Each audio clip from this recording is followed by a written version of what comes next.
In northern Israel, a missile attack on the city of Zarzir has wounded at least 58 people. Footage from the scene shows a heavily damaged vehicle and building. Officials say most people were injured by broken glass. Missile interceptions were reported across Israel and the occupied West Bank overnight.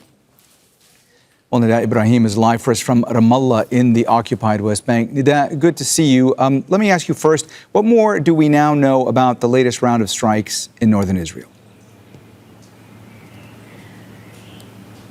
Well, we know that at least 3 barrage of rockets have been fired and missiles from Iran. Most of them have been intercepted. But as you've just been pointing out and reporting, one impact was reported in the village of Zarzir. It's a small Palestinian community near Nazareth in the northern Israel area in the Galilee. And it has suffered this direct impact that took place in a residential area filled with people, causing burns to cars, damage to homes. According to one source in Israeli media, they say that 300 homes have been affected by this missile damage. As you mentioned there, 58 were injured, 1 moderately, and the rest have suffered light injuries with glass or shrapnel, minor shrapnel, I should say. But the main issue here that led many Palestinian communities to raise this issue again.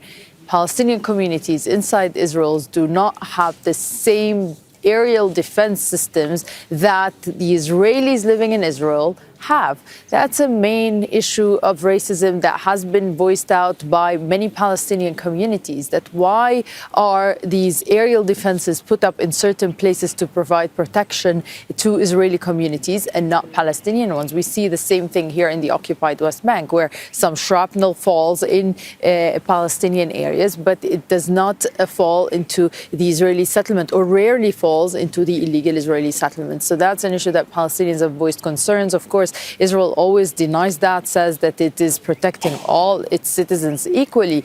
But these barrages have been infiltrating through the Israeli defense systems, partly because Iran says that it managed to strike radars, not just in Israel, but also in the region, that has jeopardized the ability of these radars to detect the missile launches ahead of time. Now, the police, the army are all in Zarzir right now, deploying many troops there to try and investigate what led to this impact and what more they could do to secure the area. And Nida, Israeli Prime Minister Benjamin Netanyahu gave a press conference on Thursday. It was notable for various reasons. What did we hear from him in that appearance? Well, it's notable because it's the first press conference. Yes, it was held via Zoom, but it's the first time Netanyahu speaks and answers questions since the beginning of this war. We are now on the 13th day after the war started, and if not the 14th, and the Israeli public was wondering why Netanyahu was giving interviews to U.S. media and not talking to his own population. But the language of threats has been massively dominant in his speech. Talking about Mujtaba Khamenei, saying that no life insurance policy should be given to him as the new supreme leader, saying that Israel would not disclose what it's planning to do. But he urged, again, the Iranians to support a revolution, to support an overthrow, if you will, of the Iranian regime. And he said, you can take someone to water, but you cannot force them to drink.